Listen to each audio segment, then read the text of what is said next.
अस्सलाम वालेकुम, good afternoon, welcome to WhatsApp TV channel. मैं हूं शाहिद कुरैशी और आप देख रहे हैं अनकट। नाजरीन, थोड़ा सी ताखिर, शहर में जोरदार बारिश, हर चौराहे पर ट्रैफिक जाम। अगर आप घर से निकले तो कम से कम 1 घंटा लगेगा आपको डेस्टिनेशन तक पहुंचने तक। ये जगह जगह रोडों पे खड्डे, उसमें पानी जमा होना, ट्रैफिक जाम होना, ये कॉमन बात हो गई है हैदराबाद शहर की। गोल्डन तेलंगाना स्टेट में ये कॉमन चल रहा है आजकल।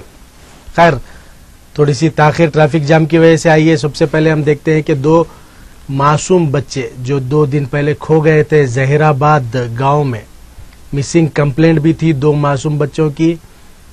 आज सुबह 2 मासूम बच्चों की लाश मिली है एक तालाब में। अब ये बच्चे मासूम वहां पहुंचे कैसा, इनकी डेथ कैसे हुई, इसकी तहकीकात अभी जारी है, पुलिस तहकीकात कर रही है। लेकिन आज सुबह सुबह ये 2 बच्चों की लाश मिल गई है। माँ बाप पर बहुत बुरा दुख हुआ है, असर हुआ है इस चीज का कि दोनों एक ही फैमिली के बच्चे। देखिए,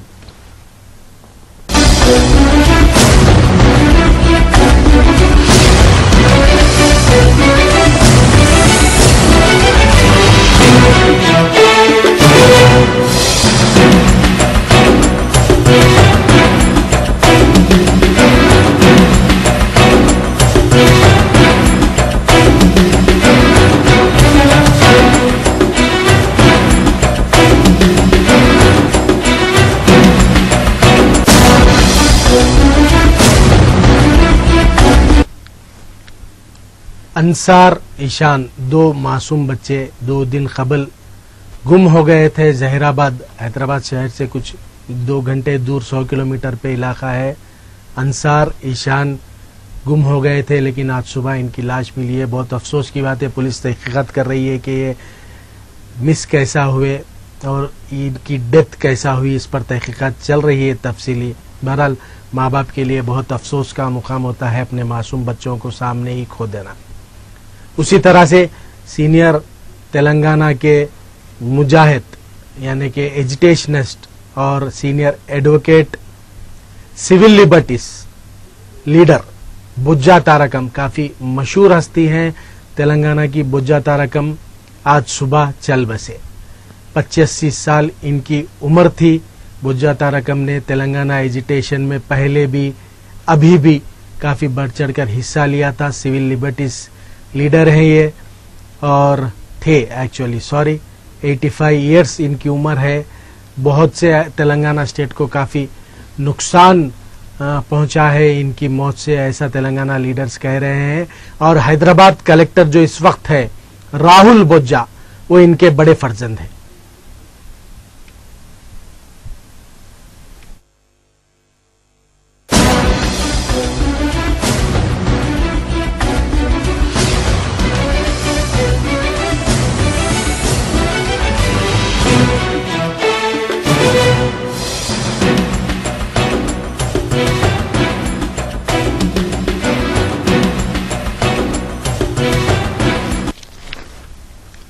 बुज्जा तारकम, अफसोस की बात है, व्हाट्सएप चैनल की जानिब से हम उन्हें खिराज अकीदत पेश करते हैं, क्योंकि बहुत ही मशहूर हस्ती हैं तेलंगाना की।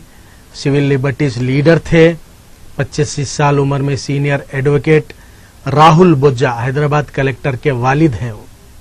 आज सुबह उनका इंतकाल हुआ है। काफ़ी बड़े बड़े मिनिस्टर्स और तकरीबन सियासतदान उनके घर पहुंच रहे हैं। अशोकनगर में उनका घर है, पीपल्स स्कूल के बाजू में। अगर कोई जाकर खिराज अकीदत पेश करना चाहता है तो कर सकते हैं। ऐसे लोग तेलंगाना में ना रहना काफ़ी नुकसानदेह साबित हो सकता है तेलंगाना के लिए। आइए अनकट का तीसरा सब्जेक्ट देखते हैं। 17 सितंबर एक तारीख है, 17 सितंबर की एक तारीख है, हिस्ट्री का दिन है आज। बहुत से लोगों को शायद पता नहीं, खासतौर पे आजकल के नौजवानों को तो शायद इसके बारे में पता नहीं है, लेकिन 17 सितंबर हिंदुस्तान में मर्ज हुआ था निजाम पीरियड। 1 साल बाद, यानी कि 15 अगस्त को मुल्क आज़ाद हुआ था, उसके 1 साल बाद हैदराबाद यूनियन इंडियन यूनियन में मिली थी। इसे बीजेपी कलरफुल रंग देना चाह रही है। कलरफुल नहीं, मैं तो कहूंगा कम्युनल रंग देना चाह रही है। सबको पता है, सीनियर जितने भी है उमर रसीदा लोग, 17 सितंबर को हुआ क्या था? कई मुसलमानों को जिंदा काट दिया गया था। जी हां, रजाकारों के नाम पर यह हिस्ट्री है। और आज बीजेपी, भारतीय जनता पार्टी, इस दिन को लिबरेशन डे के तौर पर मनाना चाहती है, यानी कि आजादी का दिन, हैदराबाद को आजादी का दिन। शायद बीजेपी को पता नहीं हिस्ट्री क्या है एक्चुअली। रजाकारों के नाम पे कई बेगुनाह मुसलमानों का कत्ले आम किया गया था 17 सितंबर को। ये शायद पता नहीं है, बीजेपी भूल गई है या जानबूझकर इसे अवॉइड कर रही है, लेकिन 17 सितंबर को आज मना रहे हैं वो liberation day. Central minister Bandaru Dattatreya ने ऑलरेडी पहले ही अनाउंस किया था कि 17 सितंबर को लिबरेशन डे मनाएंगे, लेकिन टीआरएस की एमपी चीफ मिनिस्टर केसीआर साहब की बेटी कविता ने साफ मना कर दिया था कि इस दिन को किसी भी तरह मनाया जाए। उन्होंने ऑब्जेक्शन भी किया था बीजेपी के स्टेटमेंट को, इस दिन को मनाना नहीं चाहिए, क्योंकि एक आज माहौल काफी खुशगवार माहौल है का हिंदुस्तान में और बिलखुसूस तेलंगाना में हिंदू, मुस्लिम, सिख, ईसाई सब मिलजुल कर रह रहे हैं। ऐसे माहौल में अगर बीजेपी लिबरेशन डे मनाएगी तो ये मुसलमानों के लिए काफी धक्का होगा, यानी कि मुसलमानों के दिलों को चोट पहुंचेगी। कविता ने साफ साफ मना कर दिया था मनाने के लिए और कम्युनल रंग ना देने की भी अपील की थी, लेकिन उसके बावजूद भी बीजेपी आज लिबरेशन डे मना रही है। आइए एक बार देखते हैं।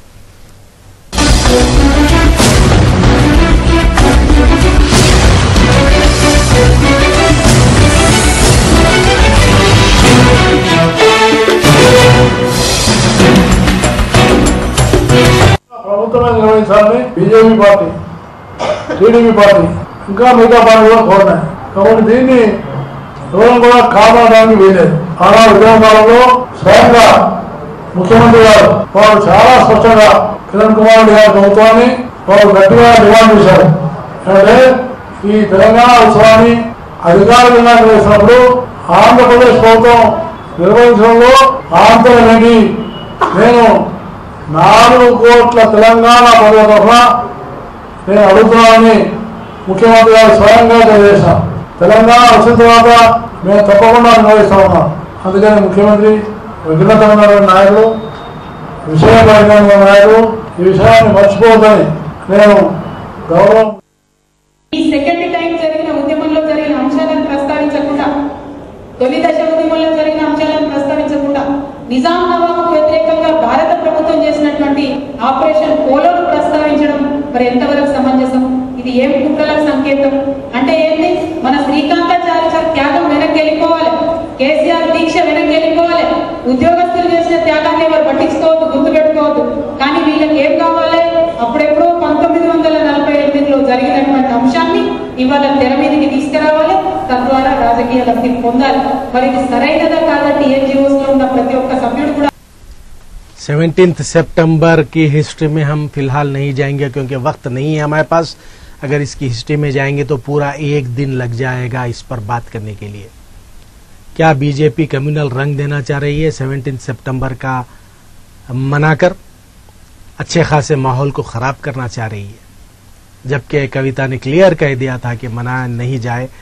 तेलंगाना एडवोकेट्स फोरम के सेक्रेटरी वहीदुद्दीन की जानिब से अभी कुछ देर पहले इत्तला हमें मिली है कि किंगकोटी में जहां पर 7th निजाम मीर उस्मान अली खान की ग्रेव है, खबर है, वहां पर खास प्रेयर्स किए जा रहे हैं तमाम मजहब के लोगों को लेकर। आज के दिन काउंटर बीजेपी के स्टेटमेंट पर टीआरएस एडवोकेट्स फोरम काउंटर दे रही है।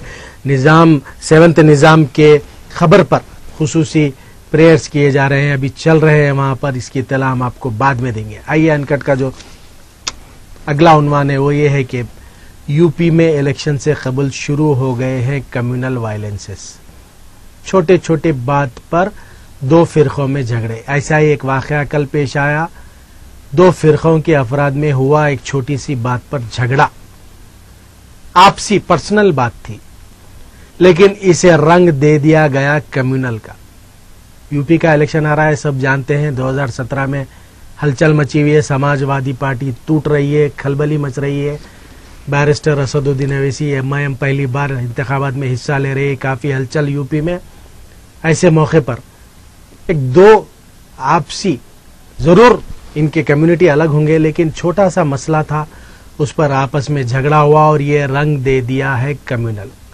वहां के एसपी पहुंच गए हैं, मुकाम बिजनौर पर कंट्रोल किया गया है, अभी हालात पुरसुकून बताए जा रहे हैं। लेकिन इस तरह से अगर छोटी छोटी बात पर कम्युनल टेंशन्स होते रहेंगे तो हिंदुस्तान की हालत क्या होगी? आइए एसपी साहब क्या कह रहे हैं, एक बार सुन लेते हैं। छेड़खानी के इशू पे आज इतना बड़ा विवाद हो गया। ये पहला गांव है, नया गांव है, छज्जूपुरा है, इन सब छेड़खानी की बात पे इकट्ठा हुए, आपस में इनमें झगड़ा हुआ, पथराव और लाठीचार्ज हुआ और उसके बाद कुछ लोगों ने अपने घरों से फायरिंग छत से की, जिसका नतीजा ये हुआ कि 3 लोग इसमें, एक संप्रदाय के 3 लोग की मृत्यु हुई है, 8-9 लोग घायल हैं।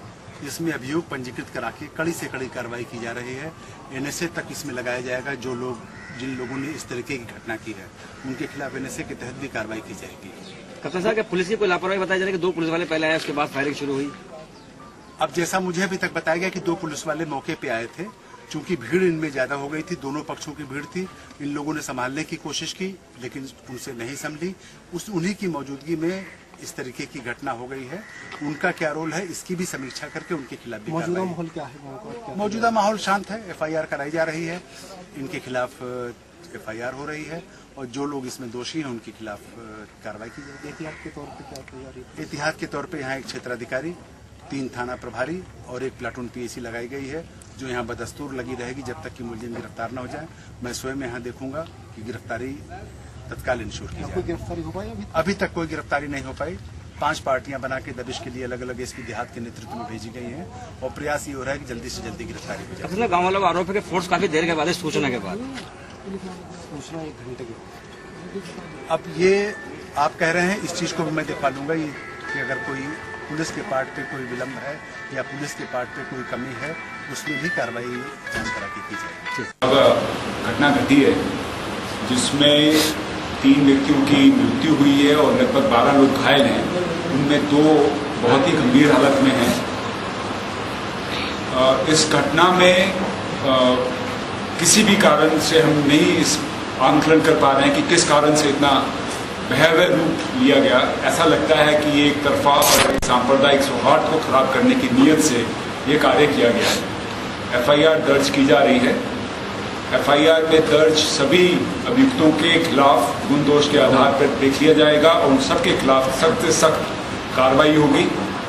क्योंकि उन्होंने पब्लिक ऑर्डर को डिस्टर्ब किया है, क्षेत्र में भय का वातावरण पैदा किया है, उस वजह से उनके खिलाफ एनएसए के अंतर्गत कार्रवाई की जाएगी।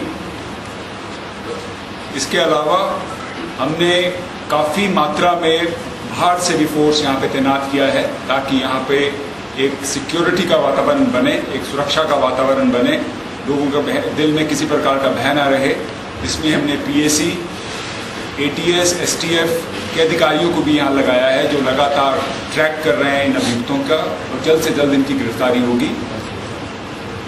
पूरी मामले की तह तक जाया जाएगा कि किसके द्वारा ये प्रोवोकेशन हुआ है जिसके कारण से ये घटना घटी। मुझे पूरी उम्मीद है कि हम आने वाले कुछ घंटों में जल्दी इसमें सफलताएं प्राप्त करेंगे और पूरा प्रयास करेंगे कि बिजनौर क्षेत्र का और आसपास के क्षेत्र में सांप्रदायिक सौहार्द बना रहे, कहीं पर भी कोई भी व्यक्ति भयभीत ना महसूस करे।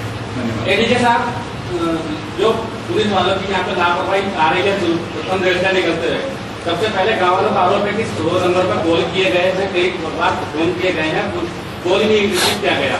नंबर 2, जब वहाँ पे पुलिस भी जिस समय गोली चल रही थी, ये भी आरोप लगाया कि पुलिस वाले उस गोली चलाने में शामिल थे। बताया जा रहा है 100 नंबर पर डायल करना और पुलिस का क्या रोल रहा वहाँ पर। अभी हम लोग सभी यहाँ पे सीनियर अधिकारी यहाँ पर हैं।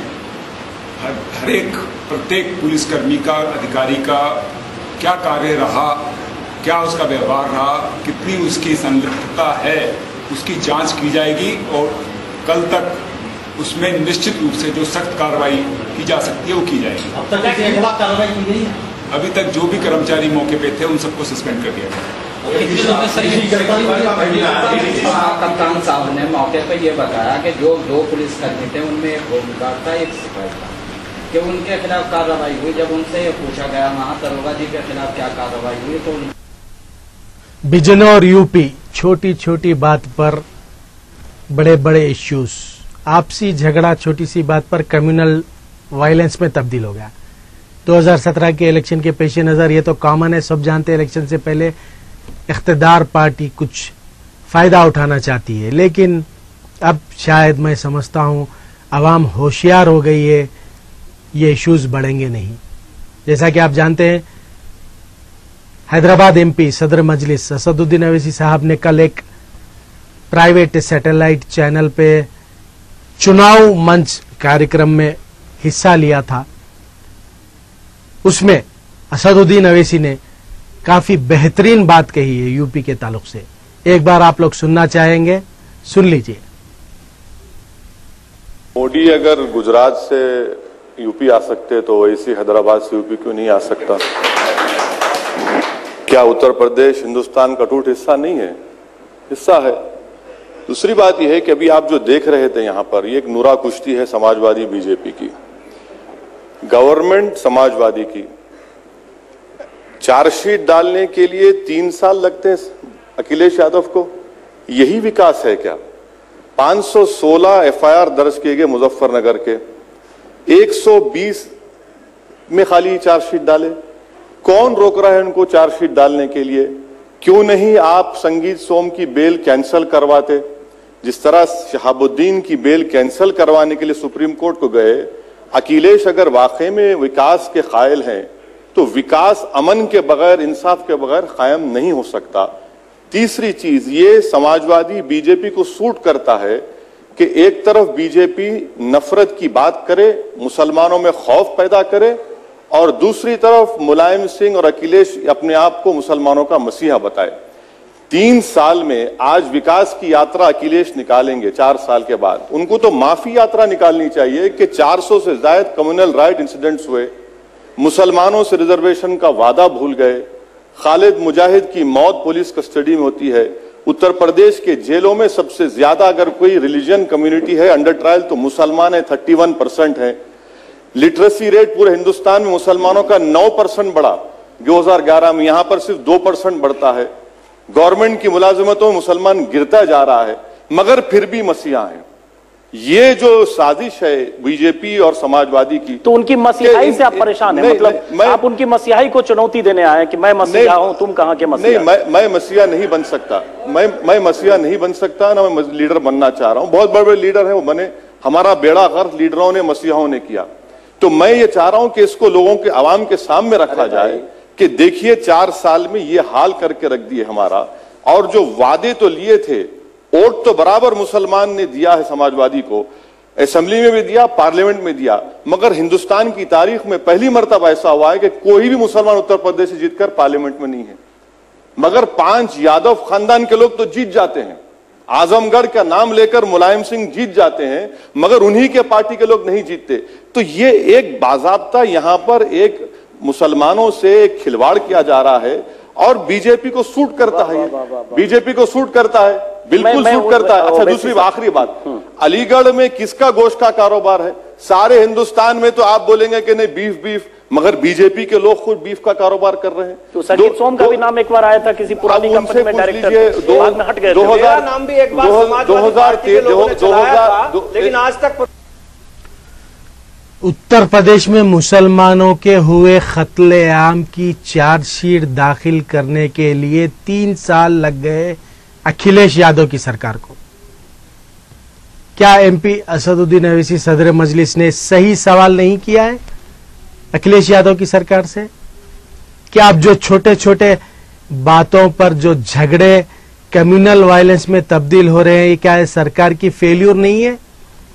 समाजवादी पार्टी में चीचा भतीजे के झगड़े, मुलायम सिंह यादव की जानिब से कभी छोटे भाई शिवपाल यादव को सदर बनाया जाना, फिर अखिलेश यादव नाराज होना, फिर अखिलेश यादव शिवपाल यादव को हटाना, शिवपाल यादव रिजाइन करना, फिर से मुलायम सिंह यादव की एंट्री दिल्ली से यूपी पहुंचे, फिर दोनों चीचा भतीजे में कॉम्प्रोमाइज, फिर से शिवपाल यादव सदर। क्या तमाशे हैं ये?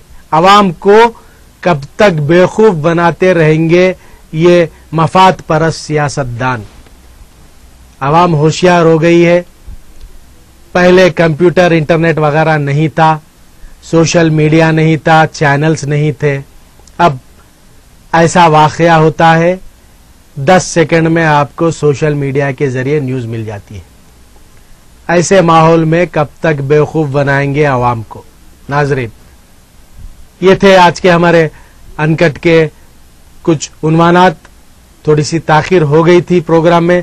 हम यहां पर एक लेते हैं छोटा सा ब्रेक। ब्रेक के बाद हाजिर होंगे और आवाम से बात करते रहेंगे। देखते रहिए व्हाट्सएप अनकट।